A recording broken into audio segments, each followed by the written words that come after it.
Thank you everyone for joining us. This session will be recorded so that we can have a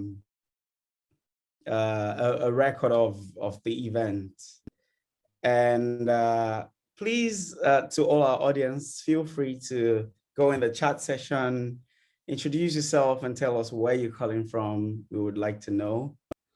And also we have an incredible group of speakers who are people that I look up to, people that I learn from a lot, people that have so much experience in storytelling. And I am very, very, very happy to have them here with us. I'm humbled as well that they would come and speak with us today. And also throughout the chats, throughout the conversation with the speakers, if you have any questions at all, you can drop your questions in the chats, and we will get to them at some point. I will introduce the speakers, but I will introduce the speakers as I get to them with the questions that I will ask them, so that you will know who is speaking per time. Thank you once again, speakers, for joining us, and I will go straight to the points. Thank you for joining us, everyone. You can tell us where you're calling from in the chat box. We're happy to have you here.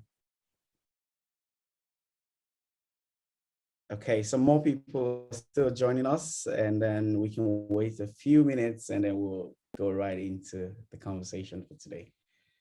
Am I the only one that's excited? I think our speakers, are you excited to be here? Yes, we're definitely excited, Damilola. Yeah. Right, 100% in it. Right. It's so great what technology can do. And I believe we're all calling from like different places. Jessica Agan is calling from Ghana.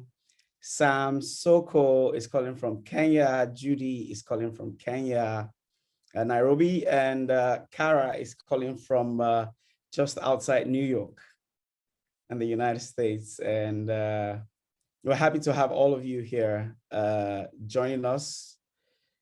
And also for the audience, thank you for joining us. Let us know where you're calling from, and we will start in about a minute. And also you can introduce yourself, your name, where you're calling from, so that we can have an idea who we have in the room, and yeah, we can all learn. So great. I will go ahead and ask the questions. And this is the first question, which is like at the core of this conversation, which is the role of storytelling in the world. And I will direct this question to Judy Kibinge. Judy is an amazing person that I have met in person. And she was really excited to join us as soon as I invited her to join us for this conversation. She is the director of DocuBox in Kenya. DocuBox is a film fund in East Africa, and they do a lot of amazing work. They have events and they have screenings where they show movies from African creators. And our work is really quite inspiring. Judy, hi. Hi there.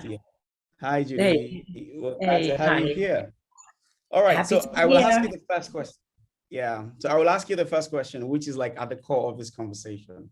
And it is from all of your experience in filmmaking. I knew at some point you were a producer yourself before you started DocuBox. And from all of your experience in the film and storytelling industry, what can you say has been the role of storytelling in the world that we live in today?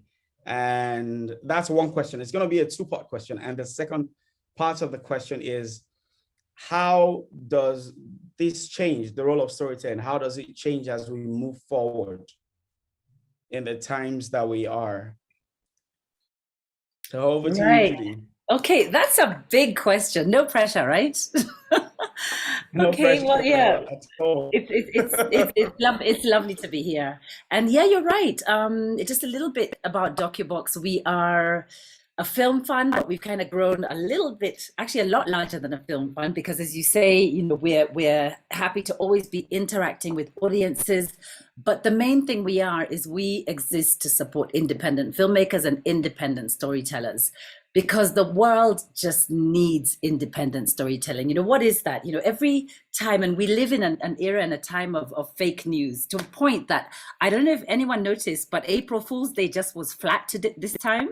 It's as if we are so constantly doubting what we read and what we see, that even if you put out an April Fool's prank, a lot of people might think it's real, and it'll be just lost in this quagmire of stories coming from all kinds of media. And so the role of independent storytelling becomes really, really vital. People who have dedicated their lives to telling stories, people who can set off on a journey like Sam with your film, Softy, 6-7 years in the making, to tell a story about, through a character that reveals an entire microcosm, an entire world through this one character. As somebody who started off life in advertising, and was used to getting a brief and trying to get into the shoes of the consumer and craft a 30-second or a 60-second story out of that, it's been interesting to me to see how, whether, and it may sound strange, but whether you are crafting an advert or you are an organization trying to tell a story about who you are, how important it is to humanize the stories that we tell, to try and just get to the level of a one-on-one conversation with the person that you imagine yourself speaking to, and this sort of very personal relationship to your audience, trying to present your communication in a way that they don't feel you're talking down to them, or are being overwhelmed by facts or figures or numbers. That's really important in a world where there's just so much noise and clatter and yelling and all kinds of perspectives. So it's a big question, and I hope that at least maybe opens a few other responses to the same question. Yeah, that's a robust answer, I must say, and it kind of like touches on all the parts of storytelling, because I mean, like you said, we live in a world where fake stories are everywhere, and people are kind of conscious what kind of stories they want to hear. So the role of storytellers are important. And thank you for all the work that you do at DocuBox. Thank you. I am a big fan. Thank you. Yeah. Well, once again, to the audience, if there is at any point you have a question, you can drop them in the chats, and then we'll get to them at a later time. So I'm going to ask Jessica the same question that I've asked Judy. What do you think is the role of storytelling in the world, and how important do you think it is? Just so we can have like a different perspective from Judy's. And before Jessica answers, Jessica is a program lead at AfricaNoFilter, and she's got like a really vast experience in the industry in storytelling, and because she has previously worked at the British Council, Ghana and West Africa, and I would love to hear your perspective about this, Jessica. Thanks, Damilola. Thank you for having me as well. And yeah, it's really, really great to be here alongside such fantastic panelists and participants.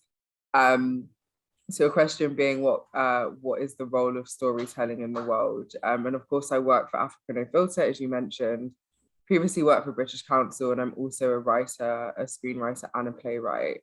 And storytelling is so important for narratives that are formed. I remember just before we joined this call, we were kind of speaking about where everyone has come from and how technology allows us to connect across the continent and in fact, across the globe. And storytelling is so important for sharing stories, perspectives, experiences, and cultures. And in a world where we've just gone through a lockdown, or the privilege of traveling is not afforded to everyone, storytelling allows us to connect. And storytelling allows us to expand our imaginations and our understandings of individuals and environments. And so it's important. And the world, I can't imagine a world that would exist without storytelling, because it would mean that there'd be no human communication. I mean, even in the way that humans connect and communicate with one another, stories are told. Even if it's as simple as you talking about going to the shop around the corner where you interacted with the, I don't know, the plantain seller that was rude, there's a story there. And it's a way to connect with people, and it's a way to understand people's narratives and to understand people's journeys. And so it's so important. It's so incredibly important. And as Judy was saying, you know, I also realized that April Fool's Day was flat. And I saw a few brands posting jokes, and they just flew over people's heads, or over people's fingers, I should say. Which is really strange, because that's never usually the case. And it goes to show the importance of stories. We're hearing so many things online, and in a time where everyone's been locked down, and you're relying on the media, and you're relying on social media, and you're relying on individuals to communicate. Storytelling is all you really have. It's all you have to get an understanding of what's going on in the world and where the world is moving, and also your place in the world. Storytelling helps to inform what that is. And so it's changed a bit, because it's now in the hands of everyone. I think we were going through a time where storytelling was just in the hands of a particular group of people. And now it's accessible to everyone, and everyone's able to, most people, I should say, especially in the digital world, people who have access to the digital world are able to tell their stories and be heard by people they wouldn't have otherwise be heard by. So yeah. Fantastic perspective. Thank you very much, Jessica. So I will take the next question to Cara. And this is sort of more like an organizational angle, like, because organizations need to tell stories. Like Jessica said earlier, some organizations were dropping April Fools, because at the core of every human endeavor, storytelling is important. And as organizations working around the world, they also need to communicate with the outside world and people around them. So I would like to ask Cara, but before I ask Cara the question, I would like to talk about who Cara is. And Cara is the founding director of International Resource for Impact and Storytelling, IRIS. And she had previously served as a project director at Ford Foundation. Cara has a really huge portfolio and is a really powerful voice in storytelling, which is one of the reasons we have her here. So Cara, hi. Hello. Yeah, so my question to you would be, how do you think in the wake of uncertain times and unprecedented global events, organizations across the world can start to tell their story? What a great question. Thank you so much. And thank you for that wonderful, very generous introduction. And hello to my fellow panelists. What a great grouping of people. You know, I was thinking about this panel and this time and the title of the panel as well. I'll come to your question, Damilola, but a quote that came to me is one that I really love by Ursula Le Guin, the science fiction writer. And she says, "Story is our only boat for sailing the river of time." And I thought that was a really beautiful thought, because it speaks to what I think is so important about storytelling. And this can apply to organizations as well as individuals. And that is the multi-generational aspect, in a way, as you sort of advance in life, and as I'm now an emerging elder, you begin to understand that really, as humans, we're conduits for stories across time and across space. And those stories last much longer than any one of us do. those stories last generations. And this is what makes us human. And this is what has really made humans the most powerful species on the planet now, to the point where we're actually in control of what happens on this planet, shockingly. It's not a role that we particularly deserve, considering how we're treating the planet, but it is storytelling that has brought our civilizations, our communities, us as individuals, organized us en masse together around values, beliefs, and stories that are very big, stories like economies. You know, capitalism is a story. You know, religions, these are organizing principles. These are the ways that humans come together, get aligned. So the final thing I'll say about storytelling is that it's really about building power. This is what we're thinking about at IRIS. We're thinking about it very much at the individual and community level, recentering the stories of those most impacted by damaging stories, damaging narratives.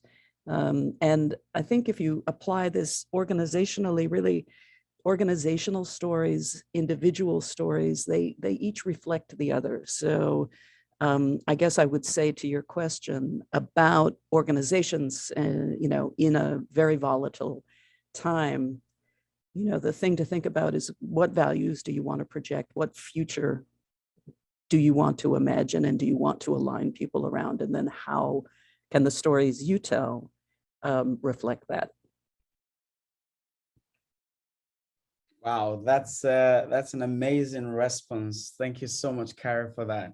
And also, like you said, as an elder, you're starting to understand that we are conduits for stories that we carry across time. That's really remarkable. So I will go to the next question, and this question would be for Sam. Hi, Sam. How are you? Hi. How are you, brother? I'm easy. Good to see you. Well, Sam is an amazing producer out of Kenya.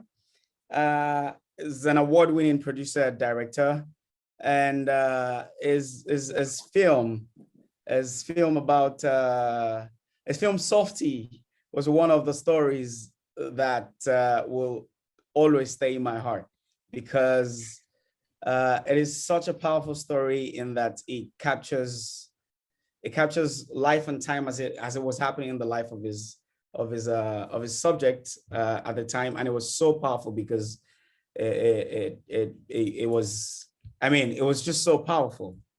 And so the question that I will ask Sam is, what ways do you think that people can get their voices heard and show their work to like global audiences? I mean, because all our stories are localized. If you think about it, I'm from a locality, you are from a locality.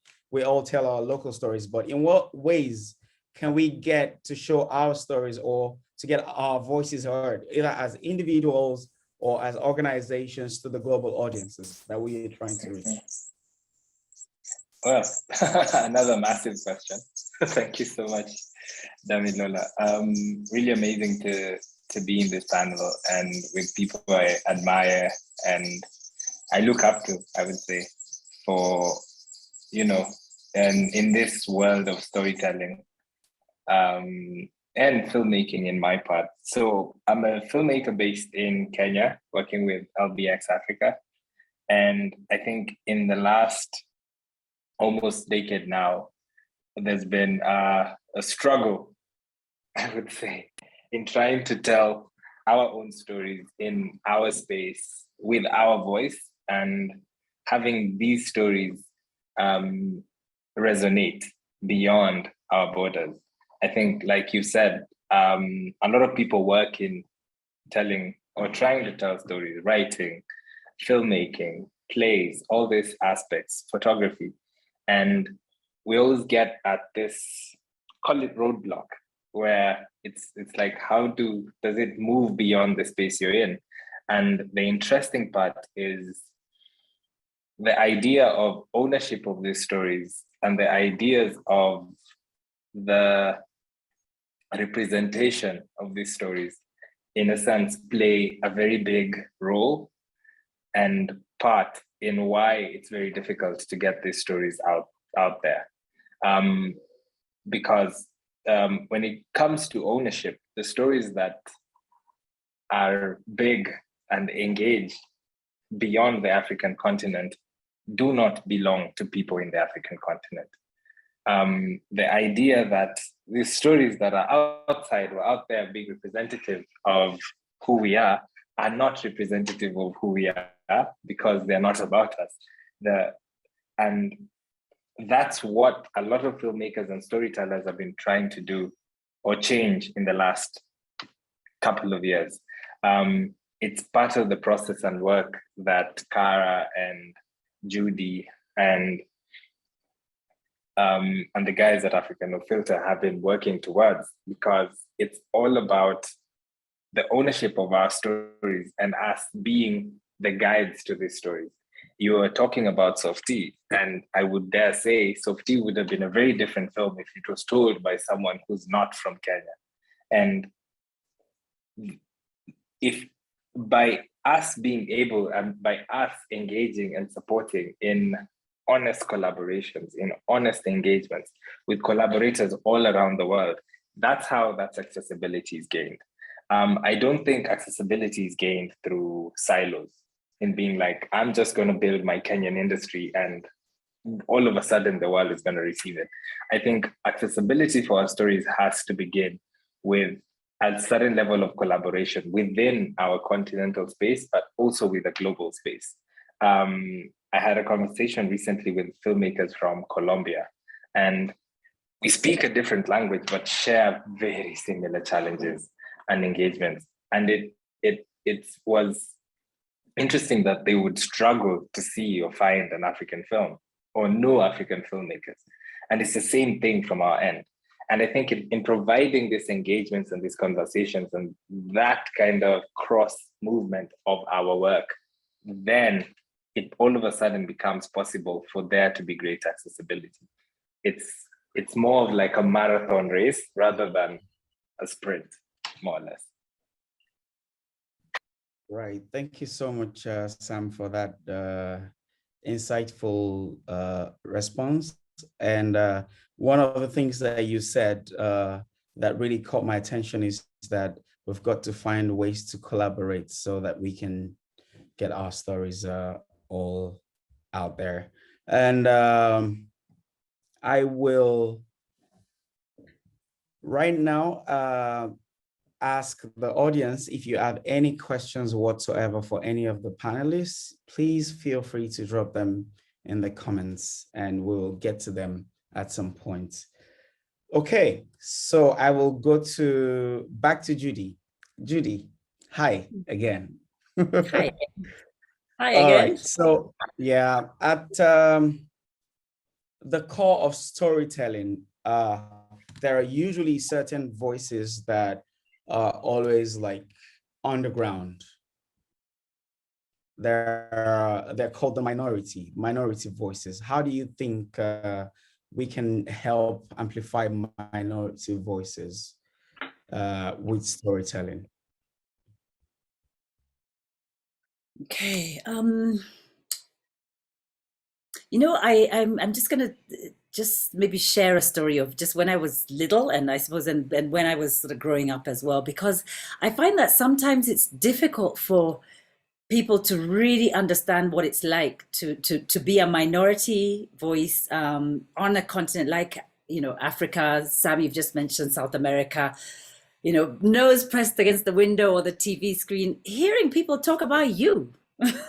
And hearing people tell you who you are, and trying to dial that button and never seeing yourself, and it's difficult to understand. You know, it's a lot of people might just think, well, why don't, you know, I'm sure, what are you guys talking about at home? You know, maybe you can pass. You know, what is this clamor for voice on television for share? I think it can be difficult to understand, and I go back to a time we lived for a short period in the States when I was little, and coming back home, my parents, you know, I was 7, and they trying to remind me about how beautiful our country is, all my cousins, you know, and how we're going to have these family gatherings.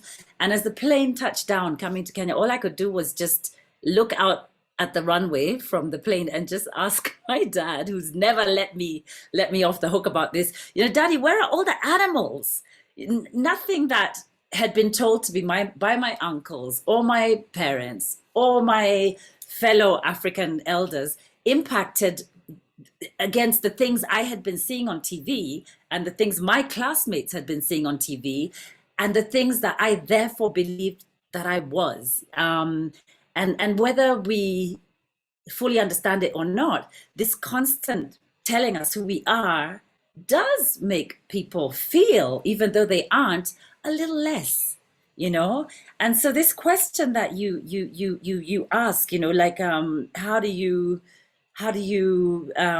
amplify minority voices, enhance and amplify minority voices? I think this is why after advertising and after, you know, the career of making films myself, I realized the amplification also starts with us just realizing we need an army of storytellers. We don't need 1 or 2 or 3 or 10. We need an army of storytellers. And it's not that, you know, we have such talent, but it's really about the access that that talent has to that microphone, to that screen, to that money. Let's talk about money. You know, at the end of the day, here we are all paying our subscriptions to Netflix and to goodness knows who, but where's our share of voice on these platforms? And so it's really important for local homegrown organizations like us, like DocuBox, to stand forth as Africans, as minority voices, and say, this is important to us. We can't do the work we do without people like Cara having faith, looking around and saying, you know what, this is worth supporting, and really helping us, not just because we've stood forward. We have these stories, we have the skills, but we do need the support. It has to be a collaboration. As you know, as we've said, you can't grow this thing in a silo. It's really much of a group effort. The second quick thing I just want to share, I don't know if anybody in this crazy and depressing and awful time with this enormous war that is impacting so many things around the world, impacting the lives of course, millions of people in Ukraine, and sending prices rising and so on.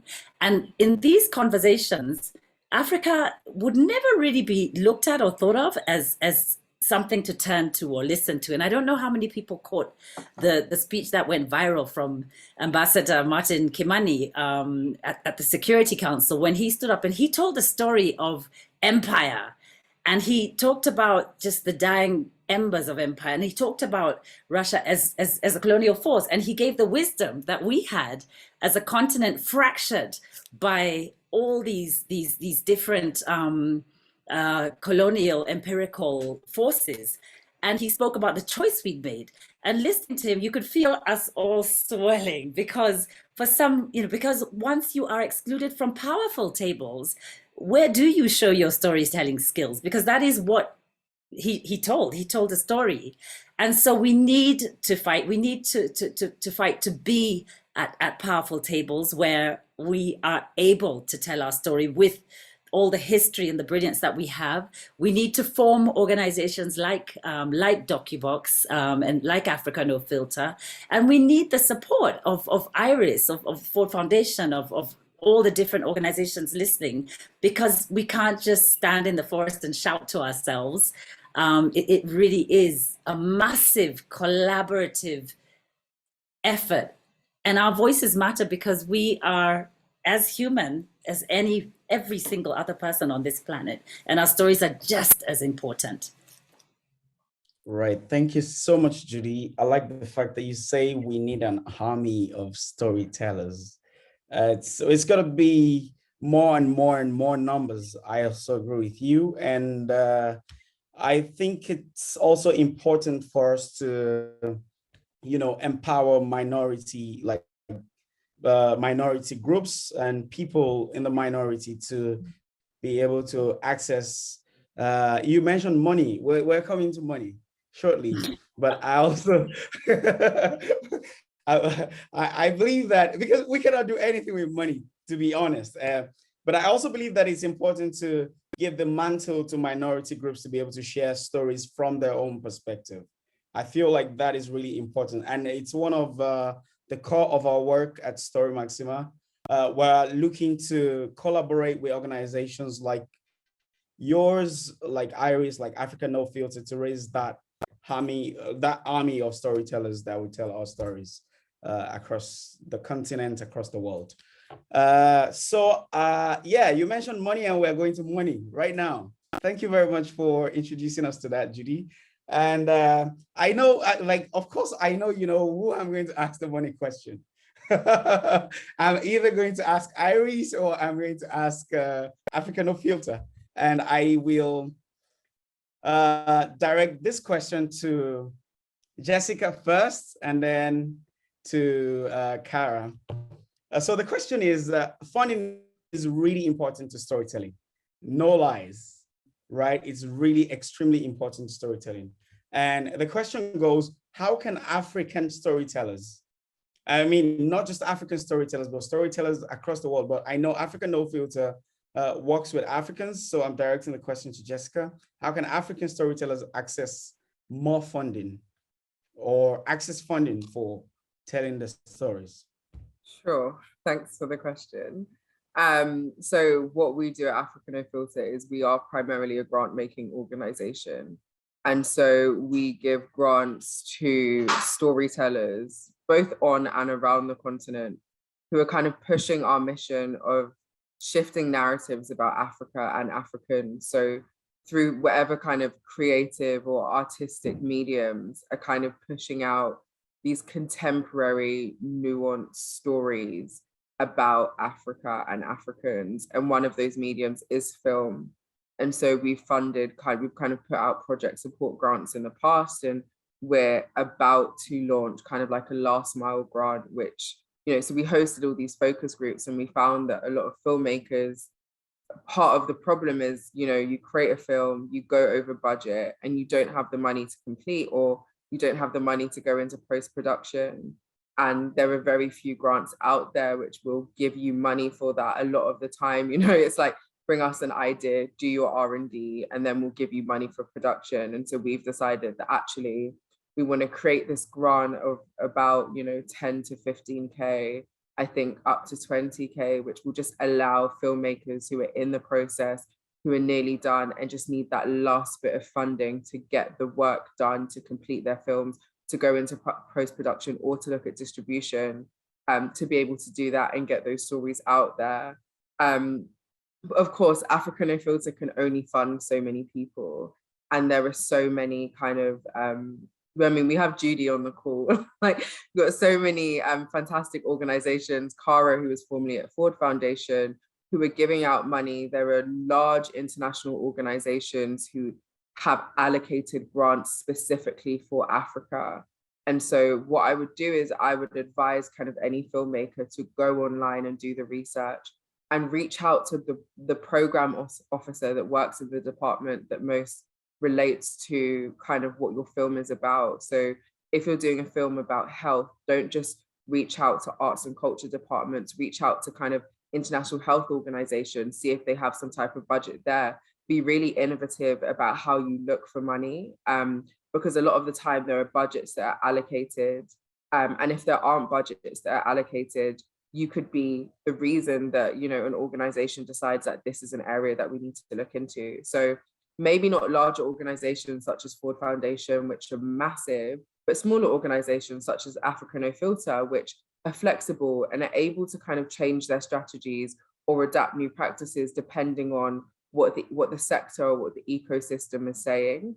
And then there are other ways of raising money like crowdfunding. And when you do things like crowdfunding, you can look at reaching out to kind of, reaching out to NGOs or investors or people that are interested in what you're doing, but just can't give you 50K and can't give you, you know, even 10K, may just be able to give you 5 and are able to give you that from their personal account. So just be really, really innovative. What I will say is the funding is there. There definitely could be more, but there is money available. And last thing is, one thing we've been really passionate about at AfricaNoFilter is, you know, not giving grants to people who were already familiar with or in the grants kind of circuit. So really being intentional about finding those kind of emerging and on the ground creatives who are doing the work, but probably don't have the connections to Hilton Foundation or Ford Foundation or, you know, or to Open Society, but are still doing great work and want to get on there. So for arts and culture, 75% of our grantees are first-time grantees. You know, they've never received grants before. It's almost quite unfamiliar to them. But the reason we're doing that is because we want to expand and make sure that money goes out to as many people as possible and isn't just being recycled to those who have learned the lingo. So yeah. Thank you, Jessica, for that. Cara, do you want to weigh in on that, on how storytellers can get access to funding? And when we talk about storytellers, we're not only talking about photographers, because, filmmakers, we've got other kind of storytellers. We've got photographers, we've got writers. Can you please, I know you worked, your work spans across funding many organizations. I know you were part of the people that funded Softy and other films that I'm aware of. So can you please, please point us in the right direction? Where are the funds? Where is the money? Where should storytellers be looking at when they're looking to raise funds? Thank you so much for that question. And I love what Jessica said, and I agree with so much of what she said.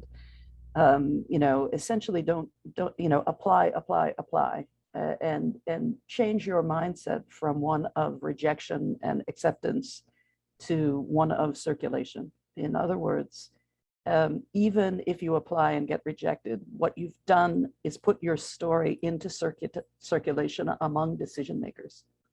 And decision makers never have enough money to fund everything that should be or could be funded. You can just assume that there are always limits to the resources, even though I agree with Jessica that there are resources. It does take digging and research and communicating, asking. You know, it's kind of like detective work. A good portion of your time really will be thinking about where's the money, you know, like here's what's on the website, but where's the actual money? There, because it's sometimes in other places. And that can very often be an individual conversation with a particular person at an organization that has a shared interest with you or has a specialization or whose remit, whose purpose is to create some, movement on a particular issue. They may have a discretionary fund, not a proper film fund, but a discretionary fund. And because you, with your story, align with their goals, you may be able to start a conversation about whether or not your film or your project can actually be useful in that context. So, I always think that the filmmakers that have the most authentic and deeply thought through relationship with their story, and they can articulate that to an individual or to a panel or in a market setting, or just in individual conversations, these are the storytellers that persevere and manage to, over time, find the resources. But it's not just about the money, it's also about the community. So every person that you talk to, imagine that they have 5 other people that perhaps you can talk to. And one of those people may be able to connect you to somebody that nobody knows about that actually has a real passion or an interest or a stake in the type of story that you're telling. So I guess those are the things that I would think about. Just practically speaking, there are very few foundations that have film funds. Ford Foundation, and that's why I went to Ford Foundation, is, it is one of the only major philanthropies that has a standing film fund for independent storytellers. In Ford's case, it's independent documentary. It's a kind of, I think of it as a kind of classic, accompaniment to a social justice strategy is you have nonfiction filmmakers telling the stories of the work. So part of what we want to do at IRIS is work with the Fords of the world. Skoll Foundation is another. It's a storytelling foundation. at its core, because of the founder, Jeff Skoll, has believed since the very beginning that storytelling is a critical tool to, you know, change the world for the better. But these foundations that are intentional and put resources towards storytelling are few and far between. Mostly, you will find money for storytelling, for creative storytelling in particular, in a marketing budget, in a communications budget, perhaps. So these are just thinking more broadly. And, you know, if you spend, and I'll stop talking in just a second, but if I would say you can learn the major funds that are available as film funds in the world, you could probably learn that in the space of a week and become familiar with almost all of those resources, everything from, you know, the Hot Docs Fund, the Blue Ice Fund, to, you know, the Perspective funds, you know, Sundance Regrant Fund, sometimes DocuBox has regrant funds, you know, all the way from the international ones down to the local ones. There are not very many standing major resources that you can apply to, but there are many, many that don't have consolidated film funds that, you know, can potentially be of some kind of support to the stories that you want to tell. I'll stop with that. I've spoken a lot. Thank you so much, Cara, for the perspectives that you brought to that question. So I will go to Sam now. And the question is pretty, like, we've talked about it today, and I would just like to see what your perspective to this is. How do you think we can leverage technology for storytelling? Keep in mind that we're living in a world that is constantly changing. It's evolving. Some of the challenges that we had yesterday are not the same challenges that we have today. And it will be the same for the future. We have some challenges today that would have evolved as we grow as humans and evolve tomorrow. So how do you think we can use technology to advance the cause for storytelling? Really good question. I think the first thing that is happening, and we kind of have to continue to encourage, is meeting audiences where they are with the technology they have, particularly from a very practical standpoint in a place like Kenya, is people don't buy a lot of data for their accessibility. So if you're working hard to make, in our case, trying to make a 90-minute film and hoping that this person is going to watch it, that's never going to happen. So we end up making a lot of content that is highly inaccessible, you could say that. So from a very practical standpoint is encouraging, and it's already happening, that we're having more and more filmmakers getting into, I would say, low data accessibility content, podcasts, TikTok videos. There's full-blown stars in places like Kenya that have grown purely out of Instagram and TikTok, and these people are engaging in, like right now in Kenya, we have an election this year, and some of the famous, the superstars of this short content are now the ones engaging in voter registration and conversations about leadership and that kind of thing. And I think in encouraging, not only from a level of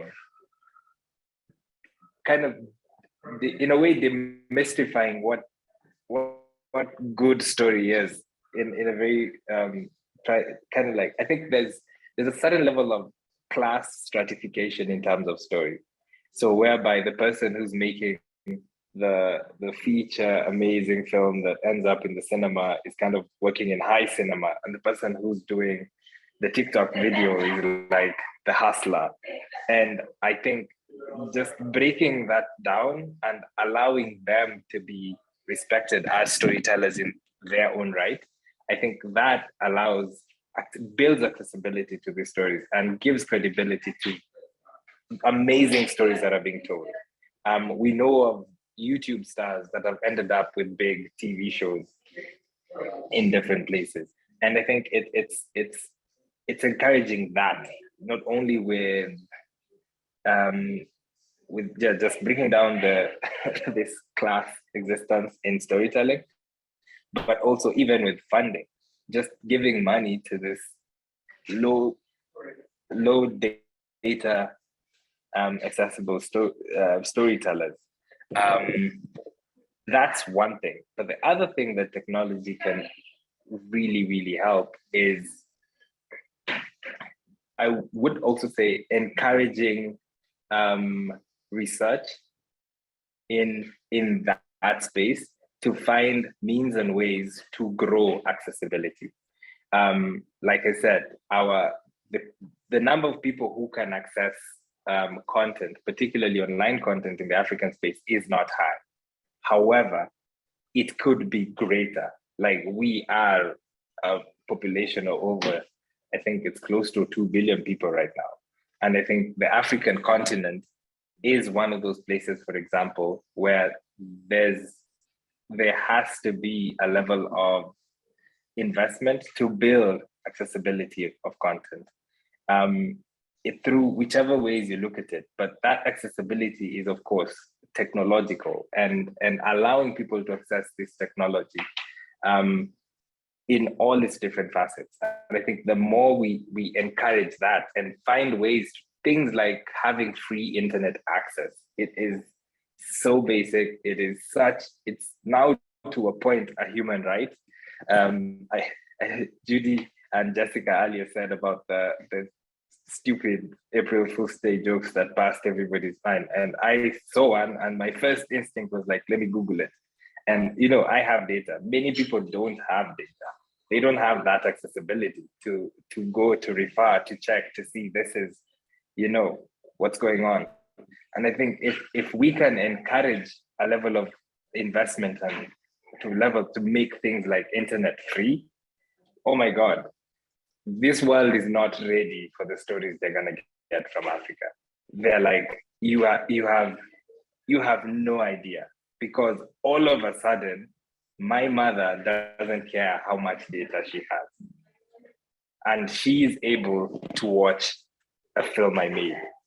Because now I have to either beg, a broadcaster to screen it, or, have to go to the village, put okay, here, mom, now I am here. I want you to watch what I made. And it's not my story alone. I'm like, wait, you will also like this one. You will also like this one. But that accessibility is not there, So I think that will be just one place to start. But yeah. Thank you very much, Sam. So we need to look at using technology to provide more accessibility for people to get access to stories that storytellers are making. And that's a really powerful one. You wanted to say something? Yeah, I just wanted to add, the thing about great accessibility is, in a very weird way, filmmakers and storytellers and people in the African continent within that space will finally get paid. Right. Because a lot of people are basically moving, check to check. You're just struggling at the edge. I know of so many people who quit in our work and the line of work because you can't sustain yourself. You can't live on, because even we were talking about the accessibility of funds. It takes you so long to get the money to ensure you finish what you're making. And by the point you're done, you're just paying debts. And by the time you finish paying debts, you're at zero. So you're starting again. And if the accessibility grows and is existing out there, then all of a sudden you have artists free to think about the stories that they want to tell. And that's just what I wanted to add. That's a really important point you made there as well. So we've got about 10 minutes left on the call, and I would like to answer some questions from the audience. They are bombarding us with some amazing questions, and I don't want to miss out on it. So I will just throw this out to the speakers. Anyone can take them up. And let's see. Okay, I really like this one. What barriers do you identify to the use of local storytelling in global advocacy and fundraising. I think this is this should be from maybe somebody who runs an organization. I don't know who that is, but it's what barriers do you identify to the use of local storytelling in global advocacy and fundraising? Does anybody want to jump on that? Cara? I can. I was sort of looking at Judy. Judy seems to be thinking about that. Or Sam, or just because of this laddering from the community all the way to the global, you know. So Softy has done that. Judy's, you know, DocuBox has been part of that ladder. You know, Jessica is working, AfricaNoFilter is working deeply community level and trying to platform to international global audiences. So I mean, maybe just from my end, I feel I'm looking back to when we started DocuBox, and it was just shocking how much we didn't know.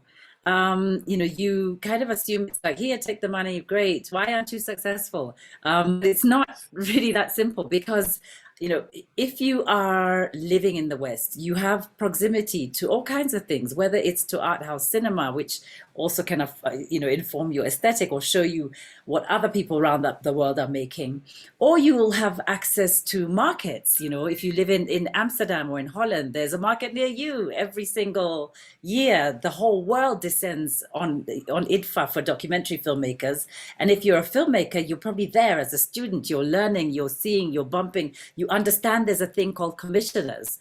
You know, for just an example, when I first went to IDFA 10 years after I started making films, I was like, what are those people all doing sitting around this big table? What? This is how the world works. All the commissioners and foundations get together and select great projects, and you pick. I'd never even heard of this thing. I had no idea it existed. And here I am trying to start a fund without this most basic amount of knowledge. So we're really proud that one of the first things we were able to do, and we haven't been able to do it all the time, was take all of our first grantees to a market where we learned in real time, right alongside them, just how the world works. And so, you know, you'd imagine that sometimes things, you know, the barriers would purely be the financing, but often it's the knowledge, the contacts, the networks, and the sense, you know, the sense of community. In places of scarcity as well, you can often have a sense of competition without people realizing, hang on a minute, it's when you get together that you actually, you know, like just like when you plant a forest and it starts to attract the rain. It's the same thing when you know, when you get together as a community, the body of work you do becomes, the more chances of more excellence coming out of that and more interest comes. So I'd encourage filmmakers to also just get together and try and form communities and reach out and see who else is there, and also just do whatever we can to also understand not just how to work it and build it locally, but how to access knowledge about how it's working out there. So just those are just 2 points, but I'm sure that Sam and Jessica have more. Oh, I'm with your point. You said it. Fantastic. So I will ask one more question from the audience, and this is a really, really powerful question. And it says that the future can be so distant to so many people. I like how the person has asked this question. It's really articulate. The question is from Joan Zhao, and it says the future can be so distant to so many people. How can the future be imagined through storytelling that inspires people to work towards? I think what the person means is like, how can we use stories to inspire people to inspire people to the future that is so distant to them? How can we bring it closer to them through storytelling? I think it's a really, really important question.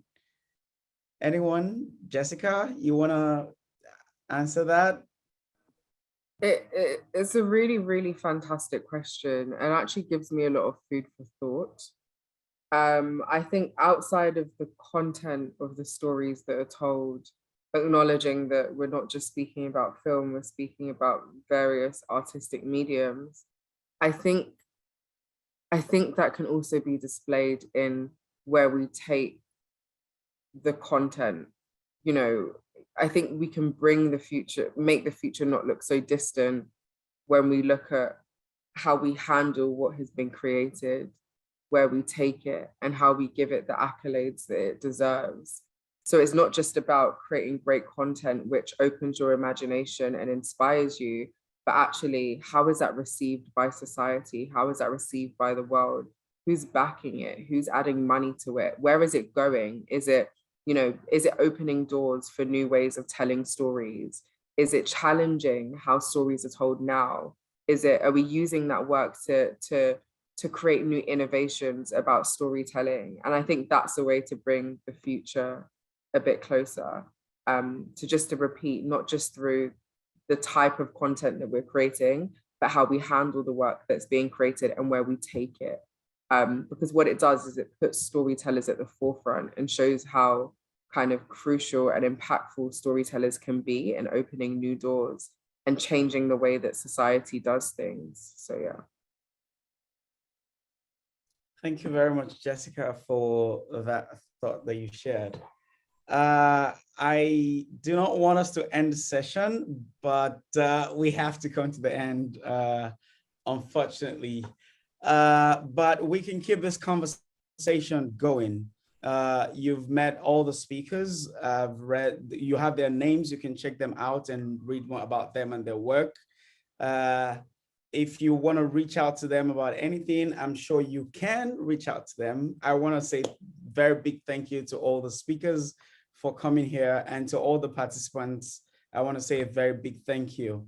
My organization, StoryMaxima, works with a lot of storytellers on the continent of Africa. And like Judy said, our goal is to keep raising this massive army of storytellers. We ourselves are storytellers. We're doing storytelling and we're using different mediums. We're using film, we're using photography, we're using animation, we're using writers. And you will hear a lot more from us in the coming years. And we cannot wait to have more conversations around storytelling. It's really great to have you. Thank you so much, Cara. Thank you so much, Judy. Thank you, Sam. Thank you, Jessica, for being on this conversation. And thank you all our participants for joining. You will be hearing from us again really soon. And hopefully when we call on you again, you will answer us. Thank you. Thanks. All right. Thank you. Thanks so much, guys. Thanks to everyone. Yeah, it's been a great session. Thank you, everybody. Yeah, I wish everyone an amazing time going forward. Enjoy your weekend. Now we can drink. Yes. You too. You too, Yeah, Damilola. Thank you. You too, Bye. Dami. Good job, Dami. Good job. All right. Thank you. Thank Bye. you so much. Bye.